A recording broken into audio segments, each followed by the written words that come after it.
Hello everyone, Shri MPPSC and competitive exam में आप सभी का स्वागत है। जैसा कि आप सभी को पता है कि मैं एमपीपीएससी पढ़ा रही थी, तो हम एमपी का यूनिट 1 पढ़ रहे थे। यूनिट 1 से हमने स्टार्ट किया था। आधा टॉपिक हम पढ़ चुके थे। मध्य प्रदेश के इतिहास की महत्वपूर्ण घटनाएँ, मध्य प्रदेश के प्रमुख जो राजवंश रहे हैं वो हम पढ़ चुके हैं, और मध्य प्रदेश का स्वतंत्रता आंदोलन में क्या योगदान रहा है वो भी हम देख चुके हैं। करंट अफेयर्स भी कुछ हम देख चुके हैं। आगे की करंट अफेयर्स हम अक्टूबर नवंबर में एक बार फिर से देख लेंगे, ठीक है। और जो यूनिट 1 है उसमें अब जो टॉपिक नेक्स्ट में पढ़ाने जा रही हूँ, अभी जो टॉपिक्स बचे हैं हमारे वो बचे हैं मध्य प्रदेश की जनजातियाँ और बोलियाँ बची हैं, मध्य प्रदेश के साहित्यकार बचे हैं और उनकी कृतियाँ बची हुई हैं, उनकी क्या रचनाएँ हैं वो बची हैं। और बचा है हमारा मध्य प्रदेश में टॉपिक जो बचा है मध्य प्रदेश की कला, स्थापत्य कला, मध्य प्रदेश में पर्यटन, मंदिर, ये सब हमारा अभी मध्य प्रदेश में बचा हुआ है। तो आज हम मध्य प्रदेश का जो जनजाति वाला टॉपिक है वो कंप्लीट कर रहे हैं, जनजाति और बोलियां, ठीक है। यूनिट 1 हम कर रहे हैं। यूनिट 1 में आज हम पढ़ेंगे मध्य प्रदेश की जनजातियां और बोलियां, ठीक। हम जनजातियां पढ़ रहे हैं मध्य प्रदेश की। तो क्या है देखते हैं हम कि जनजाति शब्द जो है हमारा बहुत पुराना है। जनजाति शब्द का उल्लेख सबसे पहली बार हमें कौटिल्य की जो पुस्तक है अर्थशास्त्र उसमें मिलता है। जनजाति शब्द का उल्लेख हमें सबसे पहले कौटिल्य की पुस्तक अर्थशास्त्र में मिलता है। कौटिल्य की जो पुस्तक है हमारी अर्थशास्त्र, उसमें सबसे पहले जनजाति का उल्लेख मिलता है हमको, ठीक। और कौटिल्य ने जनजातियों को वन्य जाति के शब्द से भी उच्चारित किया है। किस नाम से उच्चारित किया है? वन्य जाति, ठीक है। किसने किया है? कौटिल्य ने किया है, ठीक है। कौटिल्य ने जनजातियों को वन्य जाति के शब्द से भी उच्चारित किया है। पहली बार उल्लेख कौटिल्य की पुस्तक का अर्थशास्त्र में, कौटिल्य की पुस्तक है अर्थशास्त्र, उसमें सबसे पहले जनजातियों का उल्लेख आया है। और कौटिल्य ने जनजातियों को किस नाम से बोला है कि कौटिल्य वन जाति के नाम से उच्चारित किया है, संबोधित किया है, ठीक है। फिर हम आगे बात करते हैं जो अशोक के शिलालेख हैं। अशोक के शिलालेख में भी हमें एक शब्द देखने को मिलता है जिसका नाम है अंतमहामत्य। क्या नाम है? अंतमहामत्य नाम के जो शब्द है ये हमें अशोक के शिलालेख में देखने को मिलता है, जिसका अर्थ जनजाति से संबंधित होता है, जिसका अर्थ होता है जनजाति। ये भी हमें कहाँ से मिलता है? अशोक के शिलालेख में। हो सकता है क्वेश्चन आ जाए कि अंतमहामत्य जो है किस से संबंधित है? अशोक के शिलालेख से में है, किससे संबंधित है? तो जनजाति से संबंधित है, ओके। जनजाति होती क्या है? जनजाति की परिभाषा क्या होती है? तो जनजाति कई परिवारों या परिवार का ऐसा समूह होती है। क्या होती जनजाति? कई परिवारों या परिवार का ऐसा समूह होती है जो लोग एक साथ रहते हैं, एक समुदाय में रहते हैं, एक प्रकार की बोली बोलते हैं और ये अंतरजातीय विवाह नहीं करते हैं, जिनका एक सामान्य नाम होता है। यह जो सामान्य समुदाय होता है यह अपनी एक बोली बोलता है और एक सामान्य भूभाग में रहता है, वह जनजाति कहलाती है। जनजाति जो है, ये जो जनजाति की परिभाषा है ये इंपीरियल गजेटियर में दी हुई है। तो हम क्या लिखेंगे कि इंपीरियल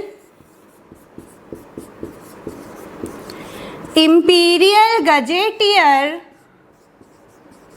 के अनुसार जनजाति कई परिवारों या परिवार समूह का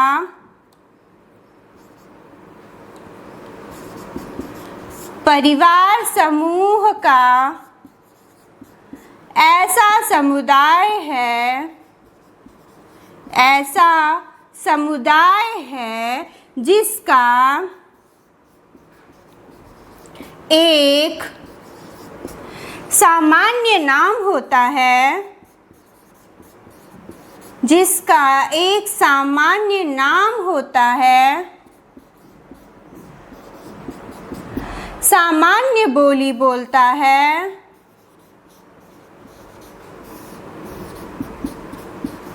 सामान्य बोली बोलता है, सामान्य भूभाग में रहने का दावा करता है। समान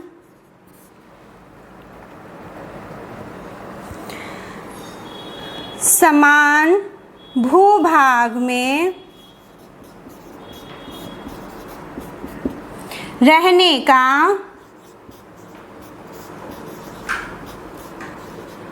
दावा करता है। ठीक है, हम क्या बात कर रहे हैं? हम बात कर रहे हैं जनजाति की। जनजाति की परिभाषा है ये। तो इम्पीरियल, अगर हो सकता है मेंस में आपको पूछा जाए कि जनजाति की परिभाषा बताइए इम्पीरियल गजेटियर के अनुसार 3 नंबर में, तो इम्पीरियल गजेटियर के अनुसार जनजाति कई परिवारों या परिवार समूह का ऐसा समुदाय है जिसका एक सामान्य नाम होता है, समान बोली बोलता है, समान भूभाग में रहने का दावा करता है, जनजाति कहलाती है। और जनजाति को हम कुछ लक्षणों से भी परिभाषित कर सकते हैं, कुछ लक्षणों से भी पहचान सकते हैं। क्या क्या लक्षण होते हैं जनजाति के, आइए देखते हैं। जनजाति के जो लक्षण होते हैं वो होता है अन्य समुदायों से पृथक्करण। जनजाति अन्य समुदायों से इसका पृथक्करण होता है। क्या होती? अन्य समुदायों से अलग रहती है। साथ ही साथ इनकी आदिम जाति, जो आदिम अर्थव्यवस्था होती है। आदिम का मतलब होता है कि अत्यंत पिछड़ी हुई, है ना, अत्यंत पिछड़ी हुई इनकी आदिम अर्थव्यवस्था होती है। आदिम राजनीतिक व्यवस्था होती है। और क्या होता है? इनके आदिम धर्म रिवाज होते हैं, इनकी अपनी अलग ही धर्म रिवाज होते हैं। इनकी राजनीतिक व्यवस्था अलग होती है, इनकी अर्थव्यवस्था अलग होती है, इनका अन्य समुदायों से पृथक्करण अलग होता है। और ये एक विशिष्ट भूभाग में रहती हैं, एक विशिष्ट प्रकार की बोली बोलती हैं, एक विशिष्ट प्रकार के भूभाग में रहती हैं, एक विशिष्ट प्रकार की बोली बोलती हैं। और प्रकृति के साथ इनका समन्वय बहुत अच्छा होता है। ये प्रकृति के साथ बहुत अच्छे से रहती हैं, प्रकृति के साथ इनका समन्वय बहुत अच्छा होता है। यह जनजातियों के लक्षण हैं। तो आइए लक्षण देख लेते हैं एक बार। अगर आपको नोट डाउन करना है इसकी परिभाषा तो आप नोट डाउन कर सकते हैं, ठीक है। तब तक मैं इसको आप देख लीजिए। इम्पीरियल गजेटियर के अनुसार जनजाति कई परिवारों का ऐसा समूह का ऐसा समुदाय जिसका सामान्य नाम होता है, समान बोली बोलता है और समान भूभाग में रहने का दावा करता है। ओके, अब जनजातियों के लक्षण की हम बात करते हैं कि जनजातियों में क्या लक्षण होने चाहिए। तो हम बात कर रहे हैं जनजातियों के लक्षण की, कि जनजातियों में क्या लक्षण होना चाहिए। तो किसी भी समाज को जनजाति कहने के लिए उनमें निम्न लक्षण होने चाहिए। क्या लिखेंगे हम? किसी भी समाज को जनजाति कहने के लिए उनमें निम्न लक्षण होने चाहिए। क्या क्या लक्षण होने चाहिए? सबसे पहला क्या होना चाहिए? अन्य समुदायों से पृथक्करण। क्या होना चाहिए? अन्य समुदायों से पृथक्करण, यानी कि अन्य समुदायों से अलग रहते हैं। ये अन्य समुदायों से इनका पृथक्करण मतलब अलग रहते हैं। सेकंड नंबर क्या है? आदिम धर्म रीति रिवाज। आदिम धर्म रीति रिवाज, ठीक। आदिम का मतलब होता है अत्यंत पिछड़ा हुआ, ठीक। अत्यंत, आदिम यानी अत्यंत पिछड़ा हुआ। तो इनके जो रीति रिवाज होते हैं वो अत्यंत पिछड़े हुए होते हैं, यानी आदिम धर्म रीति रिवाज होते हैं। थर्ड नंबर पे हम बात करेंगे तो आदिम अर्थव्यवस्था।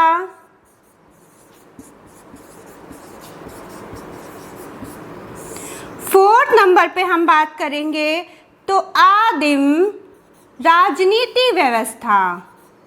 क्या बात करेंगे? आदिम राजनीति व्यवस्था। इनकी जो व्यवस्था होती है राजनीतिक वो भी पिछड़ी हुई होती है, वो भी आदिम व्यवस्था होती है। ओके, फिर हम नेक्स्ट नंबर पे बात करते हैं, फिफ्थ नंबर पे। तो 5th नंबर पे हम बात कर रहे हैं जो भूभाग में निवास करते हैं, तो इनका जो भूभाग होता है तो पृथक भूभाग में एक ही निश्चित भूभाग में निवास करते हैं। इनका जो भूभाग होता है वो एक निश्चित होता है, तो निश्चित भूभाग में निवास।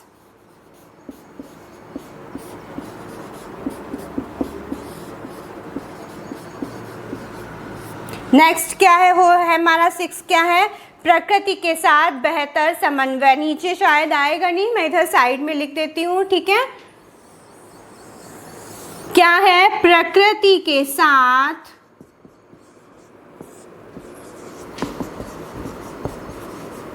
बेहतर समन्वय। प्रकृति के साथ ही इनके समन्वय बहुत अच्छे रहते हैं और एक ये विशेष प्रकार की बोलते हैं। 8 नंबर है, एक विशेष प्रकार की बोली बोलते हैं। ये आपके मेंस के लिए भी बहुत यूजफुल रहेगा।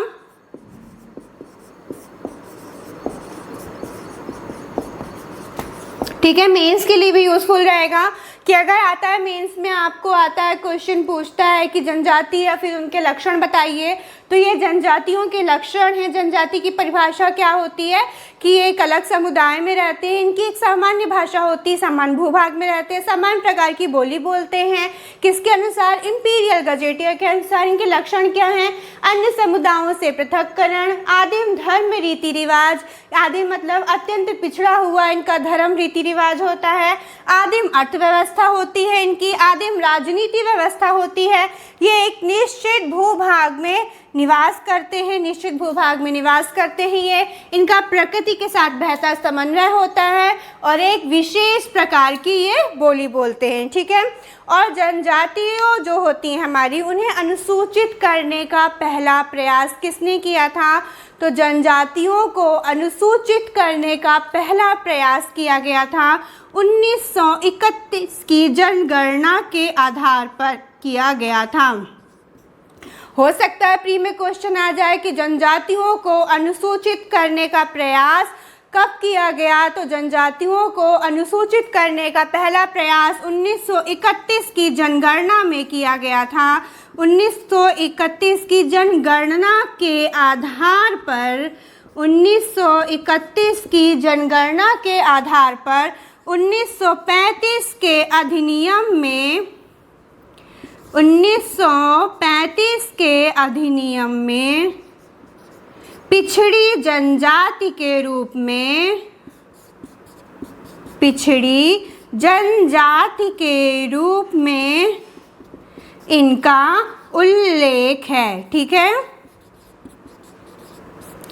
ये क्वेश्चन प्री और मेंस दोनों के हिसाब से इम्पोर्टेंट है। प्री में भी आ सकता है कि जनजातियों को पहली बार कब अनुसूचित जनजाति का कगार दिया गया था, तो ये भी 1931 की जब जनगणना हुई थी, तो 1931 की जनगणना के आधार पर 1935 के अधिनियम, 1931 की जनगणना में हुई है, उसके आधार पर 1935 में अधिनियम आया है, तो 1935 के अधिनियम में पिछड़ी जनजाति के रूप में इनका उल्लेख किया गया था, ठीक है। फिर क्या होगा, फिर होगा भारत के राष्ट्रपति कौन, इनका किसी भी जो समुदाय को अनुसूचित जनजाति कौन बना सकता है, कैसे हम बनाते हैं किसी भी समुदाय को अनुसूचित जनजाति की अनुसूचित जनजाति है, तो भारत के राष्ट्रपति के द्वारा। किसके द्वारा, भारत के राष्ट्रपति के द्वारा, भारत के राष्ट्रपति के द्वारा संविधान की धारा, संविधान की धारा कितनी, संविधान की धारा 366 25 में किसी भी समुदाय को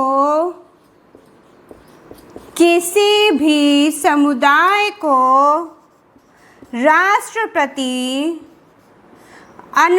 अनुच्छेद 342(1) के अंतर्गत जनजाति करार दे सकते हैं और ऐसे समुदाय को अनुसूचित जनजाति कहा जाता है। ठीक है, आई बात समझ में कि हम किसी भी समुदाय को अनुसूचित जनजाति कैसे मान सकते हैं, कैसे उसको डिक्लेयर किया जाता है कि ये अनुसूचित जनजाति है। तो भारत के राष्ट्रपति के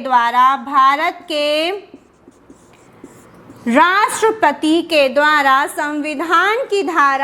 संविधान की धारा कौन सी, 366 25 के अनुसार 25 में किसी भी समुदाय को अनुच्छेद, कौन सा अनुच्छेद, 342(1), कौन सा अनुच्छेद, 342(1) आर्टिकल नंबर 342(1) के अनुसार किसी भी समुदाय को जनजाति करार दिया जा सकता है और ऐसी जनजाति को ऐसे समुदाय को हम अनुसूचित जनजाति कहते हैं। ठीक, और जनजाति का कैसे आया उल्लेख, सबसे पहले जो जनजातियों को अनुसूचित करने का पहला प्रयास कब किया गया था, तो जातियों को अनुसूचित करने का पहला प्रयास 1931 की जनगणना के आधार पर 1935 के अधिनियम, ये बहुत ज़रूरी है।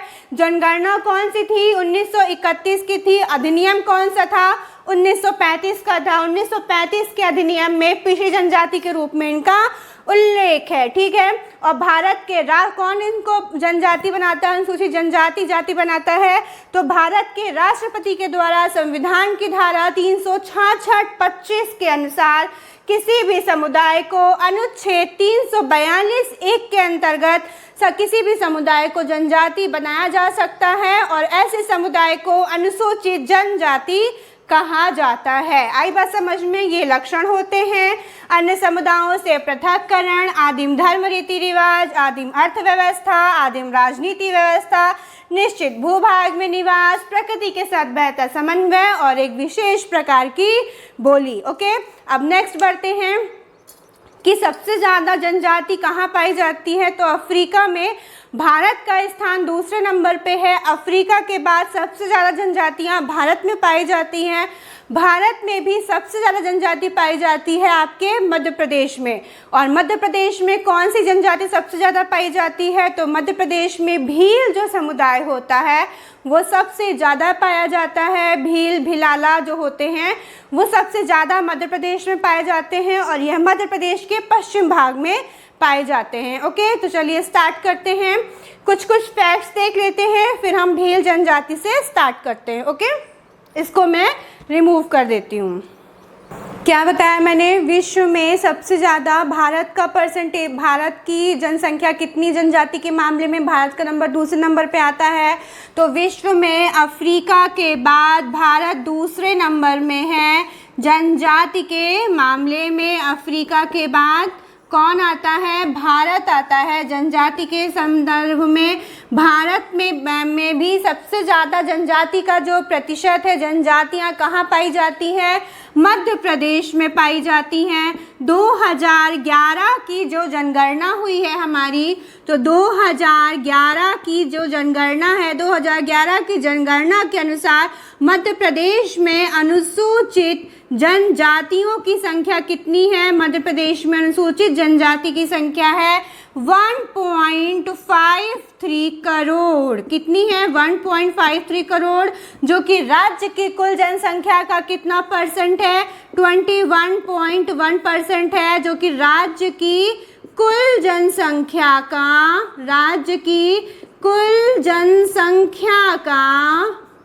21.1% है। और 2011 की जनगणना के अनुसार अनुसूचित जाति की संख्या कितनी है, अनुसूचित जाति की संख्या है 1.13 करोड़, जो कि राज्य की कुल जनसंख्या का 15.60% है। ये प्री में क्वेश्चन आ सकता है कि 2011 की जनगणना के अनुसार मध्य प्रदेश में अनुसूचित जनजाति का परसेंटेज कितना है, तो 21.1% है। अनुसूचित जाति का परसेंटेज कितना है, तो 15.60% है। कितनी जनसंख्या है, 1.53 करोड़ और 1.13 करोड़। ओके, आई बात समझ में। और इसमें भी मध्य प्रदेश में कितने प्रकार की जनजातियों का उल्लेख है? तो मध्य प्रदेश में 46 प्रकार की जनजातियों का उल्लेख है। मध्य प्रदेश में कितनी जनजातियों का उल्लेख है? तो मध्य प्रदेश में 46 प्रकार की जनजातियों का उल्लेख है, जिसमें कि मध्य प्रदेश सरकार के द्वारा 3 जनजातियों को अत्यंत पिछड़ी जनजाति के रूप में घोषित किया गया है। कितनी जनजातियों को? 3 जनजातियों को, 3 जनजातियों को अत्यंत पिछड़ी जनजाति के रूप में घोषित किया गया है। अत्यंत पिछड़ी जनजाति बोली गई है। कौन कौन सी जनजाति हैं ये है बैगा, भारिया और सहरिया। बैगा, भारिया, सहरिया, ये 3 जनजाति हैं जो कि मध्य प्रदेश सरकार के द्वारा अत्यंत पिछड़ी जनजाति के रूप में बोला गया है। क्वेश्चन आ सकता है कि इनमें से कौन सी जनजाति आप याद कैसे कर रखेंगे बैगा, भारिया, सहरिया को? तो अभी जो लॉकडाउन हुआ था ना, जब अभी लॉकडाउन हुआ था कोविड के टाइम पे, तो जो बाहर के जो लोग थे वो कहाँ आए? अपने उनका काम धंधा छूट गया तो कहाँ आए? वो अपने शहर आए। तो कैसे आए वो बैग भर के शहर से गांव की तरफ आए। ठीक, वो बैग भर के अपने शहर आए। ठीक, याद हो गया? तो बैगा, भारिया, सहरिया, बैग भर के अपने शहर आए। तो बैगा, भारिया, सहरिया 3 अत्यंत पिछड़ी जनजाति। मध्य प्रदेश में कितनी जातियों का उल्लेख है? मध्य प्रदेश में 46 प्रकार की जनजातियों का उल्लेख है। ओके, और इसमें सबसे बड़ी जनजाति है आपकी भील जनजाति। ठीक, फिर हम बात करते हैं, कुछ चीज़ों की बात कर लेते हैं कि मध्य प्रदेश, एक बार इसको मैं रिमूव कर दूं या फिर इधर साइड में कहीं लिख दूं कि जो महात्मा गांधी ने कि जैसे जनजातियों को किन ने किस नाम से संबोधित किया है? तो ठक्कर बाबा ने जनजातियों को आदिवासी कहा है। ठीक, ठक्कर बाबा ने क्या कहा है? आदिवासी नाम से संबोधित किया है। और आपके जो समाजशास्त्री थे घुरिये, कौन? समाजशास्त्री घुरिये, इन्होंने कहा है जनजातियों को पिछड़े हिंदू। क्या कहा है? पिछड़े हिंदू। और ठक्कर बाबा ने कहा है आदिवासी, समाजशास्त्री घुरिये ने कहा है पिछड़े हिंदू। और किसने क्या कहा है? महात्मा गांधी ने कहा है गिरिजन। महात्मा गांधी ने गिरिजन के नाम से संबोधित किया है। ओके, ये कुछ चीज़ें हैं। और अब हम बात कर लेते हैं कुछ और चीज़ों की, जैसे कि अच्छा, इसको एक बार मैं रिमूव कर देती हूँ, फिर कुछ फैक्ट्स की बात कर लेती हूँ। ठीक है, जैसे मध्य प्रदेश में 46 प्रकार की जनजातियाँ हैं, इसको एक बार रिमूव कर ले। अच्छा ठीक है, यहीं पे कर लेते हैं। ओके, तो यहाँ पे क्या मैं पढ़ा रही हूँ अब कि मध्य प्रदेश राज्य अनुसूचित जनजाति आयोग, जनजाति से संबंधित कुछ फैक्ट। मध्य प्रदेश राज्य अनुसूचित जनजाति आयोग की स्थापना कब हुई? तो मध्य प्रदेश राज्य अनुसूचित जनजाति आयोग, क्वेश्चन आ सकता है, स्थापना 1995-96 में हुई है। मध्य प्रदेश राज्य अनुसूचित जनजाति आयोग की स्थापना 1995-96 में। मध्य प्रदेश राज्य, मध्य प्रदेश जनजातीय शोध अनुसंधान संस्थान कहाँ पे है? तो मध्य प्रदेश जनजातीय शोध अनुष्ठान मध्य प्रदेश जनजातीय शोध और विकास संस्थान, मध्य प्रदेश जनजातीय शोध और विकास संस्थान है आपका कहाँ पे? ये है आपका भोपाल में। फिर नेक्स्ट बात करते हैं, देश का पहला आदिवासी संचार केंद्र। देश का पहला, यहाँ पे मैं लिख रही हूँ, देश का पहला आदिवासी संचार केंद्र कहाँ पे है? झाबुआ में है। देश का पहला आदिवासी संचार केंद्र है आपका झाबुआ में, ठीक। और जनजातीय विकास कार्यक्रम के प्रणेता कौन थे? ठक्कर बाबा। जनजातीय विकास कार्यक्रम के प्रणेता कौन थे? ठक्कर बाबा। ओके, तो क्या पढ़ा अभी हमने? कुछ फैक्ट देखे, जैसे कि क्या देखा कि विश्व में भारत दूसरे नंबर पर आता है जनजाति के संदर्भ में अफ्रीका के बाद। मध्य प्रदेश में, भारत में भी कौन सबसे ज़्यादा है? मध्य प्रदेश सबसे ज़्यादा है जनजाति के मामले में। 2011 की जनगणना के अनुसार अनुसूचित जनजाति की संख्या 1.53 करोड़ है, जो कि राज्य की कुल जनसंख्या का कितना परसेंट है? 21.1% है, ठीक। अनुसूचित जाति की संख्या है 1.13 करोड़, जो कि कितना परसेंट है राज्य की कुल जनसंख्या का? 15.60% है, ठीक है। मध्य प्रदेश में 46 प्रकार की जनजातियां पाई जाती हैं, जिसमें से मध्य प्रदेश सरकार के द्वारा 3 जनजातियों को अत्यंत पिछड़ी जनजाति के रूप में उल्लेखित किया गया है। कौन कौन सी? भागा, भारिया, सहरिया।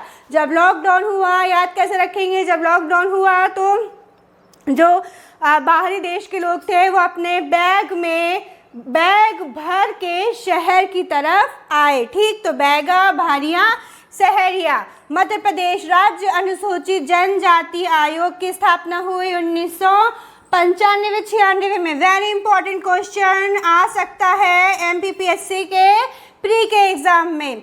मध्य प्रदेश जनजाति शोध और विकास संस्थान कहाँ पे है? भोपाल में है। देश का पहला आदिवासी संचार केंद्र कहाँ पे खुला? झाबुआ में। ये भी वेरी इंपॉर्टेंट है क्योंकि ये भारत का पहला आदिवासी संचार केंद्र है जो कि खुला है झाबुआ में। जनजाति विकास कार्यक्रम के प्रणेता, जनजाति विकास कार्यक्रम के प्रणेता कौन थे? ठक्कर बाबा, ठीक है। आई बात समझ में? ये कुछ फैक्ट थे जनजाति को लेके। अब हम जनजातियां पढ़ना स्टार्ट कर रहे हैं, जो कि भील, गोंड, बैगा होगी, ठीक है। तो हमने अभी पढ़ा जनजातियों के फैक्ट्स देखे, कुछ जनजाति को परिभाषाएं देखी, उनके लक्षण देखे, और हमने क्या देखा? कुछ फैक्ट देखे, जिसमें से हमने देखी मध्य प्रदेश में 46 प्रकार की जनजातियां हैं और 3 अत्यंत पिछड़ी जनजाति है।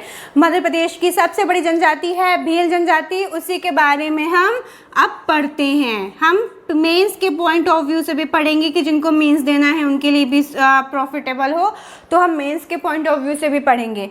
तो हम बात कर रहे हैं भील की। तो मध्य प्रदेश की सबसे बड़ी और भारत की तीसरे नंबर की जनजाति है हमारी भील जनजाति। क्या बात कर रहे हैं हम? मध्य प्रदेश की सबसे बड़ी, मध्य प्रदेश की सबसे बड़ी और भारत की तीसरे नंबर की जनजाति है कौन सी? भील जनजाति। मध्य प्रदेश की सबसे बड़ी है और भारत की तीसरे नंबर की जनजाति आती है। इसकी उत्पत्ति की बात करते हैं कि इसकी उत्पत्ति कहाँ से हुई है। तो भील शब्द की उत्पत्ति हुई है आपकी, भील शब्द की उत्पत्ति हुई है तमिल के बिल या बिल्लुवर नाम से इनकी उत्पत्ति हुई है। कहाँ से उत्पत्ति हुई है? उत्पत्ति की बात करें तो तमिल के बिल या बिल्लुवर नाम से शब्द से इनकी उत्पत्ति हुई है, जिसका हिंदी में अर्थ होता है धनुषधारी। क्या अर्थ होता है? धनुषधारी। अर्थात ये जनजाति धनुष लिए रहती है, भील जनजाति, ठीक।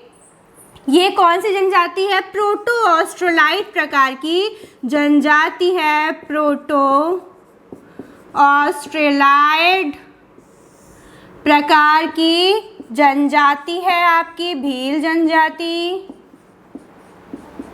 और ये अपनी उत्पत्ति किनसे मानते हैं? ये अपनी उत्पत्ति मानते हैं महादेव से।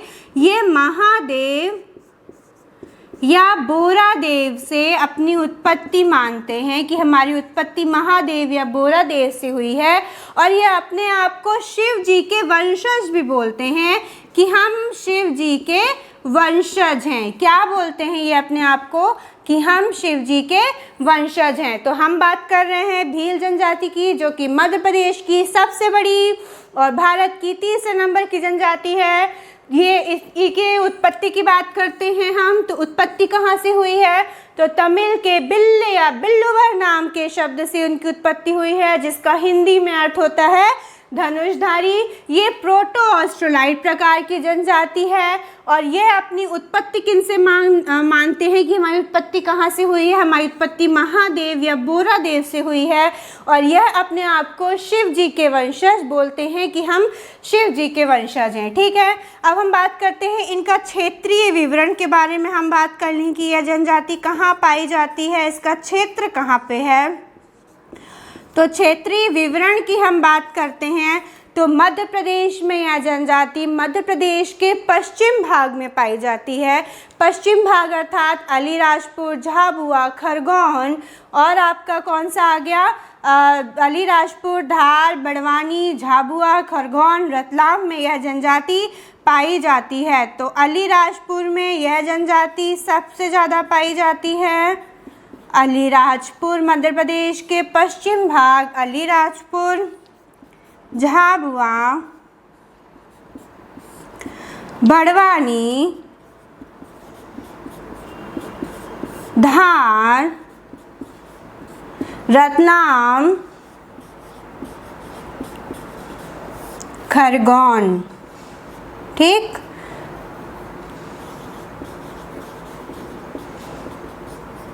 यह जनजाति कहाँ कहाँ पाई जाती है? अलीराजपुर, झाबुआ, बड़वानी, धार, रतलाम, खरगोन में यह जनजाति पाई जाती है। आपकी क्षेत्रीय विवरण इसका यहाँ पे है, जहाँ पे अलीराजपुर में यह जनजाति सबसे ज़्यादा पाई जाती है। कितनी परसेंट? अपनी कुल परसेंट का 89% यह जनजाति अलीराजपुर में पाई जाती है और झाबुआ में भील जनजाति पाई जाती है 85%। ठीक, तो अलीराजपुर में इसका जो परसेंट है 89% पाई जाती है, झाबुआ में 85% पाई जाती है। मध्य प्रदेश के अलावा गुजरात, महाराष्ट्र में भी यह जनजाति पाई जाती है। कहाँ? मध्य प्रदेश के अलावा गुजरात, महाराष्ट्र में भी यह जनजाति पाई जाती है। ओके, अब हम ये रिमूव करते हैं और नेक्स्ट इनके बारे में, इसकी उपजाति के बारे में बात करते हैं और इनकी रचनाएं कैसी होती हैं, इनका कद काठी कैसे होता है, कैसे दिखते हैं, इनका नाच, लोक नृत्य, सब हम कुछ अब देखते हैं। ठीक है, देख लिया एक बार, जल्दी से इसको फटाफट नोट डाउन करो, फिर रिमूव करते हैं। भीलों की उत्पत्ति और इनका क्षेत्रीय विवरण की हमने बात की कि इनकी उत्पत्ति कहाँ से हुई है, ये कहाँ कहाँ निवास करते हैं, कहाँ कहाँ इनका क्षेत्रीय विवरण है। नेक्स्ट बात करते हैं भीलों की उपजाति की। किसकी बात कर रहे हैं? उपजाति। भील की उपजाति बहुत इंपॉर्टेंट है, क्वेश्चन में आता है, मेंस में भी आता है, प्री में भी आता है कि भीलों की उपजाति के बारे में बताइए, और प्री में भी आता है कि इनमें से कौन सी जनजाति भीलों की उपजाति नहीं है या है समथिंग करके। तो कौन कौन सी हैं हम पढ़ रहे हैं? भील, भील की उपजाति हम पढ़ रहे हैं भिलाला, भील, भिलाला, बरेला, बरेला, बैगास, बैगास, पटियास, पटियास और पटलिया, पटलिया। ठीक है, कौन सी जनजाति उपजाति क्या क्या होती है? भील, भिलाला, बरेला, बैगास, पटियास, पटलिया, ये भील की उपजाति होती है। ठीक है, भील के त्योहारों की बात करते हैं। त्योहार या पर्व कौन कौन से ये मनाते हैं, तो ये भी बहुत इंपॉर्टेंट है, ये भी प्री में पूछा जाता है। कौन कौन से पर्व मनाते हैं? गल, भगोरिया, भगोरिया इनका प्रमुख पर्व होता है, ये बहुत इंपॉर्टेंट है, ये मेंस में भी 3 नंबर में लिखने के लिए आता है कि भगोरिया के बारे में 3 नंबर में लिखिए। तो गल, भगोरिया, गोल गथेड़ो, गोल गथेड़ो, नवाखानी, नवाखानी, फिर नेक्स्ट आएगा आपका जात्रा, जात्रा के बाद चलावड़ी। ठीक है, ये इनके त्यौहार और पर्व हैं। इसमें जो गोल गथेड़ो है आपका, वो नृत्य है। गोल गथेड़ो आप भीलों का प्रमुख नृत्य है और भगोरिया भीलों का प्रमुख पर्व है। गोल गथेड़ो क्या होता है कि यहाँ पे एक गोल गथेड़ो में एक यहाँ पे एक लड़का रहता है या लड़की रहती है। ठीक है, ये लड़की रहती है, ये गुड़ और नारियल लेके, ये कोई लड़का या लड़की रहते हैं, वो यहाँ पे गुड़ और नारियल लेके खड़ा रहता है और इसके आजू बाजू ना बहुत सारे गोला बना रहता है। यहाँ पे बहुत सारी लड़कियाँ रहती हैं और इसके बाजू भी एक गोला रहता है, यहाँ पे भी बहुत सारे लड़कियाँ लड़के रहते हैं। तो वो जो यहाँ पे लड़की रहती है, ठीक है, ये लड़की खड़ी रहती है गुड़ और नारियल लेके गोले के अंदर, ठीक, और यहाँ पे रहता है एक लड़का। तो उसको इसमें से, इस गोले में से पार करके यहाँ पे, इस गोले से पार करके यहाँ पे लड़की के पास पहुँचना होता है, गुड़ नारियल लेना होता है, तभी इनकी शादी हो जाती है। इसलिए यह गोल गथेड़ो नृत्य भीलों में कहा जाता है। ये इस प्रकार का गोल गथेड़ो है। और भगोरिया पर्व के बारे में लिखने के लिए आता है, तो भगोरिया पर्व के बारे में आप लिख सकते हैं कि यह भीलों का प्रमुख पर्व है, प्रमुख त्यौहार है, जो कि होली के अवसर पर मनाया जाता है। होली के अवसर पर क्या होता है, 3 दिन तक यह पर्व चलता है आपका भगोरिया पर्व। इसमें जो लड़का और लड़की होते हैं, जिनको शादी करनी होती है अपनी मर्जी से, लड़का लड़की क्या करते हैं कि लड़का जाके लड़की के चेहरे पर गुलाल लगाता है और लड़की भी अगर बदले में उस लड़के के चेहरे पर गुलाल लगा दे तो मतलब दोनों राजी हैं शादी के लिए और दोनों की शादी हो जाती है। यह इस भगोरिया पर्व का मतलब है। यह होली के मौके पर खेला जाता है भगोरिया पर्व आपका। ठीक है, तो ये भगोरिया हो गया और ये गोल गथेड़ो हो गया। तो गोल गथेड़ो में ऐसा होता है कि बीच में लड़की रहती है, गुड़ नारियल लेके खड़ी रहती है, उसके बगल उसके साथ एक गोला चलता है, वो पूरा लड़कों का गोला रहता है। और यहाँ पे भी लड़कियाँ भी रहती हैं, ये भी यहाँ पे लड़कियाँ रहती हैं और यहाँ पे एक लड़का रहता है। तो उसको वो गोला पार करके यहाँ आना होता है और इससे यहाँ पे आना होता है, पहुँचना होता है। और यहाँ पे अगर वो लड़की के पास पहुँच जाता है, उससे गुड़ नारियल ले लेता है, तो मतलब इन दोनों की शादी हो जाती है। ठीक है, तो ये हो गया भीलों के प्रमुख पर्व, गल, भगोरिया, गोल गथेड़ो, नवाखानी, जात्रा, चलावड़ी, और ये उपजाति होगी भील, भिलाला, बरेला, बैगास, पटियास, पटलिया। ठीक है, तो अभी हमने पढ़ा भीलों की, क्या पढ़ी, उत्पत्ति देख ली, भीलों का क्षेत्रीय विवरण देख लिया, उपजाति देख ली भीलों की, और भीलों का हमने त्योहार और पर्व देख लिया। अब हम बात करते हैं भीलों के पहनावे की, कि भील पहनावा कैसा पहनती हैं, कैसी उनकी पहनावा, कैसी वेशभूषा रहती है। तो जो भील जनजाति रहती है आपकी दुनिया के अत्यंत रंग प्रिय कपड़े पहनती है। जो महिलाएं होती हैं वो लहंगा, ओढ़नी, चुनरी पहनती हैं, और जो पुरुष होते हैं भीलों के बहुत कम कपड़े पहनते हैं, अर्थात वो लंगोटी पहनते हैं और सर में साफा बांधते हैं। और ये जो कपड़ा पहनते हैं, इनके कपड़े को अंगरखा बोला जाता है। जो भीलों के जो पहनावा होता है, इनको अंगरखा बोला जाता है। ठीक है, तो अब हम नेक्स्ट बात करते हैं। हमने पहनावे की बात की, पहनावे इसमें ऐसा लिखने वाला कुछ नहीं है, बस सुन लो हमने क्या बात की। अब हम विवाह की बात करते हैं, जो कि इम्पॉर्टेंट है कि भीलों के विवाह कौन कौन से होते हैं, विवाह की पद्धतियाँ कौन कौन सी होती हैं। तो एक होता है आपका जो भीलों का विवाह होता है मंगनी विवाह। मंगनी विवाह होता है, यह भीलों में अधिकतर प्रचलित होता है कि जो लड़की के घर वाले हैं, लड़की के घर वाले का हाथ मांगते हैं और इस तरह से लड़का लड़की दोनों का विवाह हो जाता है। तो यह विवाह की पद्धति अत्यधिक प्रचलित है, इसे मंगनी विवाह बोला जाता है। सेकेंड नंबर का जो विवाह होता है उसे बोलते हैं घर घुस्सी विवाह। कौन सा विवाह? घर घुस्सी विवाह। इसमें जो भीलों की जो लड़कियां होती हैं वो ज़बरदस्ती लड़कों के घर में घुस जाती हैं और फिर उसके बाद लड़कों को इन्हें अपनाना पड़ता है। बाद में लड़के वाले जो लड़की होती है और जो उनका लड़का होता है उसकी शादी कर देते हैं, तो इसे घर घुस्सी विवाह बोलते हैं। थर्ड नंबर का विवाह होता है घर जमाई विवाह। कौन सा विवाह?